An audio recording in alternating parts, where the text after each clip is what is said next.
Hello, hello. Isn't this such a beautiful effect? It was created using a clipping mask, and we are going to learn how to make it. So let's go. Click on the rectangle tool and draw a rectangle on your artboard. Now, let us make sure that the fill is none and the stroke is black.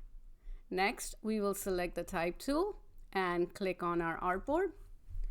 Let us type the text that we want. Okay, now let us realign the text to make it look the way we want. Great.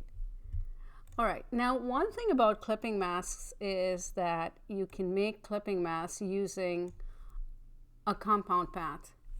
So what we need to do now is we need to expand this text object into individual paths.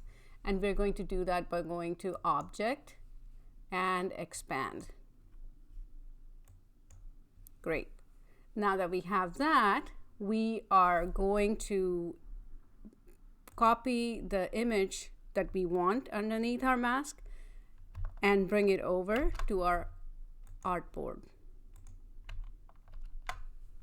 Let's send it to the back. Great. All right, we are about halfway there. Now that we have all the elements, we might think that we can create the clipping mask, but we have one more step to do before we can create the clipping mask. You remember we expanded the look of this text, but we haven't created a compound path using the rectangle and the text. So we're going to do that now. Let's click on the rectangle, hold the Shift key and click on the text. And now we will go to Object, Compound Path, and Make. Great. Now we have a compound path with the rectangle and the text. All right.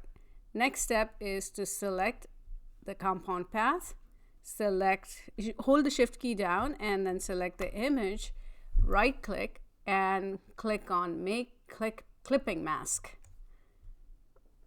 Voila. Okay, great. So now we have our effect. Now let's we can adjust this a little bit, but first let's create a backdrop which is black, which is going to make our effect pop a little. So I'm drawing a rectangle and let's fill it with black. Let's send it to the back. Perfect. Now using the direct select tool, we can now move around the image at the back of the mask